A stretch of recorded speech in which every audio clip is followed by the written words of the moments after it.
আগামী নির্বাচনে অনেকে ছলে বলে কৌশলে ক্ষমতায় যেতে ষড়যন্ত্র করছে।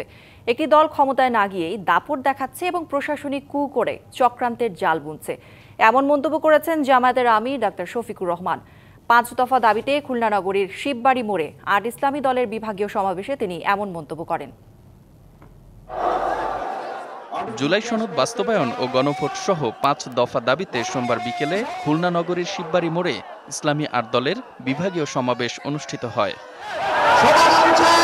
সমাবেশ ঘিরে সকাল থেকে নেতাকর্মীরা আসতে থাকেন সমাবেশ স্থলে। এ সময় বক্তারা বলেন, যারা এদেশে ফ্যাসিবাদ কায়েম করতে চায় তাদের গ্রহণ নাকি বর্জন করা হবে এই সিদ্ধান্ত নিতে হবে।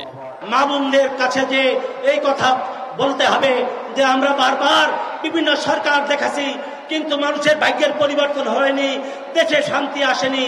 তাই আজকে আসুন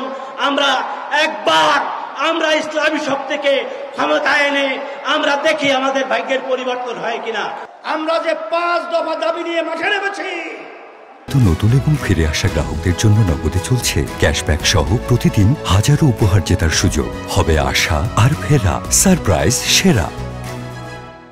সেই ৫ দফা বাস্তবায়নের জন্য আজকে বাংলাদেশের আপামর জনতা তারা আজকে রাজপথে চলে এসেছে।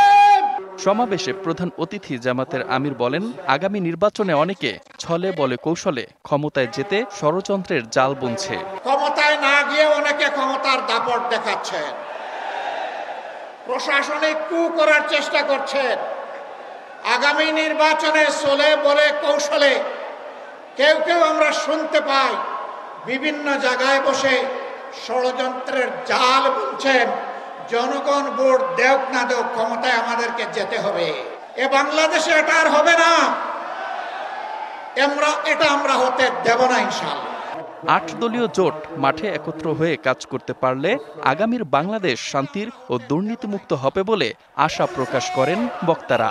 আমরা সারা দেশে ডিবিসি নিউজ ডেস্ক।